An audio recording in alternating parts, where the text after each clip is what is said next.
Hello there, ladies and gentlemen. Mole Trap here, coming at you with game number 2 of, excuse me, of the first set of playoffs of the second round of the 2006 Sky Pro League. And we got C versus HaZin. HaZin over here at the top of the map is our orange Zerg player. And or is he yellow? It's hard to tell. There's HaZin on your screen right now. I had to look up HaZin. He was pretty bad. He was a player that played mostly Pro League games in 2006-7. He had a total career win rate of 28% over like 20-ish games or something like that. So not a great player. However, the second round of Pro League for this season, so just for this set of play, he's played 2 games and he's won both of them against Nalra and against Casey. And Casey is a very solid Terran player in 2006. So this might be, even though over his career, HaZin was not a great player, not noteworthy, someone I didn't even know who he was until I looked him up before this game. Despite that, this might be the moment when he's in shape enough, he's kind of at the level enough that this could be a moment where he could actually beat a player like C Shield. He's been going strong. And remember, this is a best of 7 as well, and two of the games of the best of 7 are 2v2 games. So the ace match can be anyone, of course, but there's 6 games, a total of 8 players that you have to put on the roster for every match here. You have to dig deep. You gotta dig deep into the mines of Moria to get enough players off your bench to fill up all of the spots for all the games for this kind of best of 7. So, yeah, that's why we see players like HaZin coming out here. But if HaZin can get a win for his team, and this is maybe his moment of glory in his whole career is beating C in the playoffs, perhaps, and then he starts losing a bunch of games, I don't know. Anyway, we do have a quick expansion here. We got the barracks here just above the ramp. He's going to go ahead and put the guys on the ramp there. This is the map Peaks of Baekdu, which is high ground main. It's kind of a small main base, pretty small main base. Go down into a low ground natural, and then there's also the back door ramp into the main with the minerals on it that you can mine out and get into the back sometimes as a little sneaky attack. And oh, speaking of sneaky attacks, this is not sneaky at all actually, because I believe he might have actually, does he have an overlord nearby to spot it? He must have spotted it somehow, because he's actually pulling drones to deal with this attack. We're seeing several SCVs being pulled along with these early Marines. He's going for a little bit of a bunker rush here. This is only 1 barracks, so this isn't like super duper all in or anything like that, but he's got a nice little wall of meat and metal there you can put in front of those Marines, doing a good job of targeting down. One drone goes down. It looks like 2 drones go down. If he can keep those SCVs in front of the drones, actually the drones get around, he gets a surround on the Marines. 1 Marine's gonna go down. The SCVs are doing battle, but another Marine is gonna, another Marine gets killed off as well. The 3rd Marine goes off to the side. He gets a surround on it. He's not targeted completely though. It's so low. Excuse me. He finally does get it. Another Marine comes in the back though, and it looks like he's going to cancel the bunker with those Zerglings coming out. The bunker rush has failed.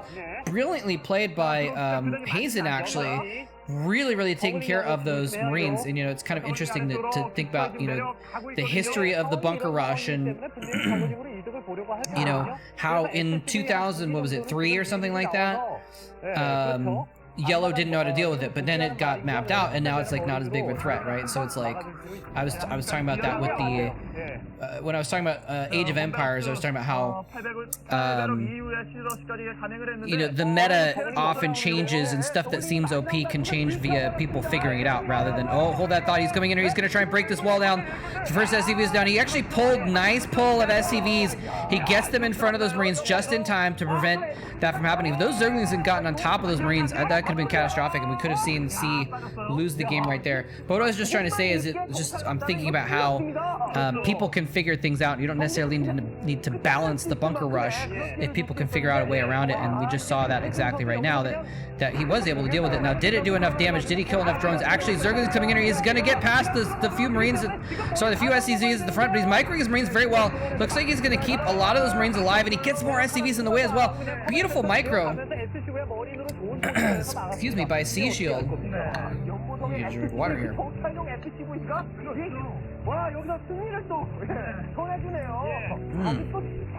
Oh, water is so good. Guess should all drink water. What was I saying? Oh, Sea Shield microing very well. There was a couple points where lesser Terrans would have died to that counterattack, I think. Sea Shield microed that really extremely well. Didn't micro the Marines super well with his bunker rush. He lost them all a lot. I mean, he did take out drones, I guess, in the meantime, but I don't know. Anyway, the question is, did he do enough damage with that by killing drones and losing, making him lose mining time? Did he do enough damage to HaZin that he's now ahead or not? And that's the question. Looks like HaZin's feeling comfortable droning up a lot. He's got a couple Zerglings running around here. But Sea Shield is actually expanded off this. He's getting an academy, getting a engineering bay here. What scouting does HaZin have is what I'm wondering, because he's making a lot of drones, but he doesn't actually know if C's going for another attack. He's got one sunken colony, but I'm like looking, I don't see an overlord or anything like that, like camped out anywhere good spot to see what's going on. So I think HaZin needs to get a little bit of scouting happening right now. He needs to kind of know what C is up to. If he sees this expansion, he'll feel a little bit more comfortable.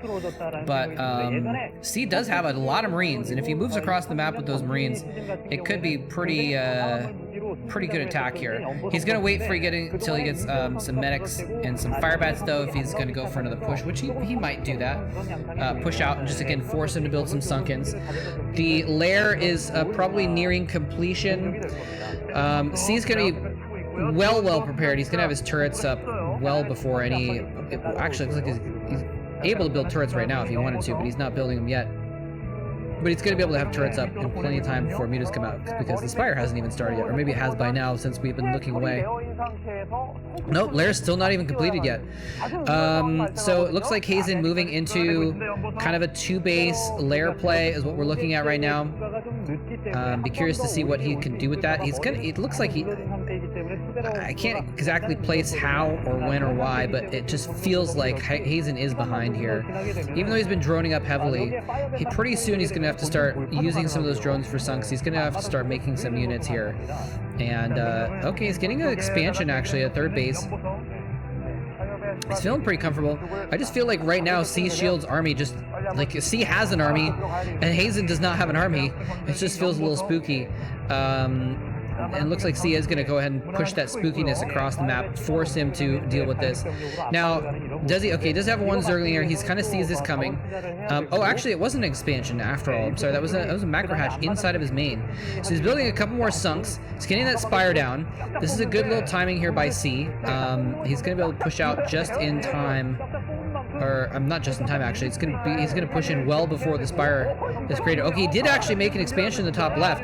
I think I see something of C's moving to that area to spot it though. The sunks are gonna be enough to deal with those medics and Marines. Looks like because he left some at home. There's no fire bats or anything there either. Oh, that's a factory. That's a factory. Interesting. I mean, back in 2006, it was much more, well, I guess maybe even 2004 or 5, it was very common to just go with a tank push. You get a couple vessels and a couple tanks rather than just going to SK Terran and building all medic Marines and then a bunch of vessels for your range damage base, or for your damage against units that the Marines can't deal with, such as lurkers. So that might be what he's going for here. He's put on that pressure. He's forced a couple sunken colonies. I feel like he could have, well, no, he has actually got a lot of stuff here. He actually stemmed his Marines in here. He's going to go in. He stemmed, let the medics heal up, and now he's going in for an attack here. He's going to be able to take out the sunkens very quickly. The firebat needs to target onto those drones if possible. He falls back a little bit here, and the firebat is going to be able to get some drone damage. He's killing so many drones. He's actually just kind of ignoring the sunks to kill the drones, and then goes for the sunken colonies as well after that. And this is a beautiful timing. You know, the Spire is just completing, and so the Mulists were on the way.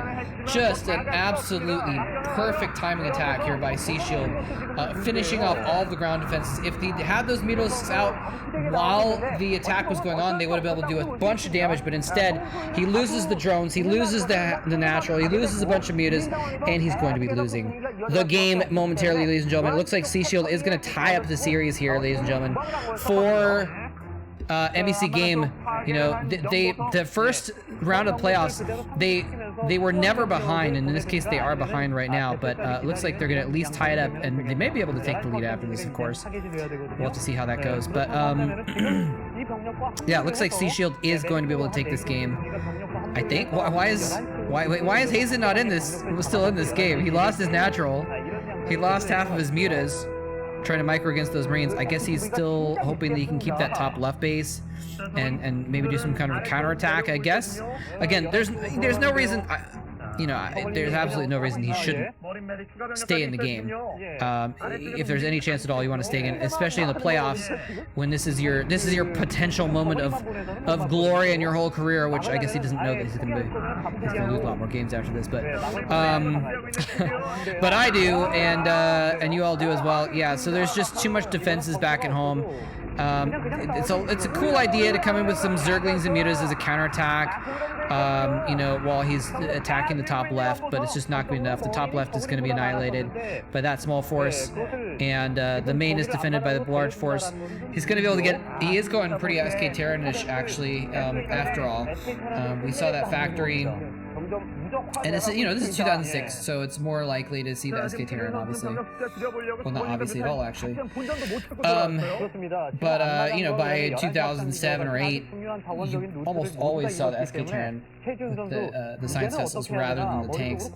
So it's just interesting to try and keep your head in different metas, you know? I'm trying to, sometimes you have to try and remember, okay, what were things like in 2003 versus 2005 versus 2007 versus 2021? It's a completely different, well, not completely, but a very different meta and different matchups, so it's kind of interesting to, and sometimes I lose track of them, but anyway, yeah, bunch of barracks, 2 science facilities, double engineering bay, pumping out the upgrades as well now, just in case he needs to go for a long game here, which he probably should be able to close out the game very quickly, because I don't know if you guys noticed, but HaZin's on 1 base.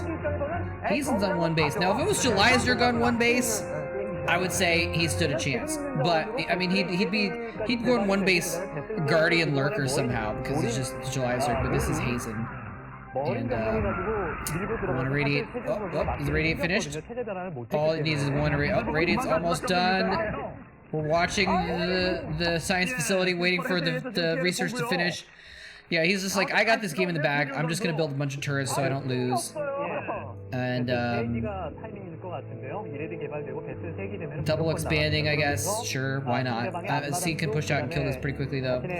As soon as he gets a radiate, he's going to move out, and he's just going to annihilate the map, because the mutas can't micro against this at all with the threat of radiates there. So this is only a matter of time before we see the tap out from HaZin, but he put up a good fight. He dealt with that bunker rush relatively well. He might have, and actually even after that too, he did a very good job of macroing up after that. It was just the one moment where he got caught with his sunks down in that timing attack right before the mutas popped out. It was just a beautiful point there where he had so many resources tied up in mutalisks that he didn't have any defenses, and he just folded, pulled all his drones and lost them all, lost the natural. So look at this, nice little he's got even a good defense against the counterattack with the Zerglings. C playing this really well, just playing it super, super safe to make sure he doesn't screw up and lose this game, which he has in the bag. So anyway, yeah, it was a beautiful timing attack. If he'd had maybe a couple extra sunken colonies up, or the timing had been a little bit later, of course he wouldn't have gone in if it was a little bit later. But maybe if he'd gotten a couple more sunks up first or something like that, this could have been a longer game. He could have been able to pull out of that, and he might have been in good shape. But instead, it's Sea Shield who is struggling with the door in order to exit and congratulate his team, or get congratulations from his team for tying up the series at 1-1. MBC Game Hero trying to, they were so close to getting the not championship, but the winning the first round, and they're gonna have to claw their way back up here, and now they're trying to claw their way back out of a deficit of 0-1, but now it's 1-1. So next up we're gonna have the 2v2 match. We're gonna have Saint and Bisu. Very solid pair, both players pretty good players for the MBC game, and they're gonna be going up against Boy and Namu for Wunjin Stars. So I'm not sure how that's going to go. I don't know much about either of these two players. So anyway, but its series is tied up 1-1. Well played by C. Well played by HaZin as well. Just became the unfortunate victim of a timing attack, and that's all that there was to it. So hope you all enjoyed it. Thanks very much for watching. We got a 2v2 game coming up pretty soon. GG.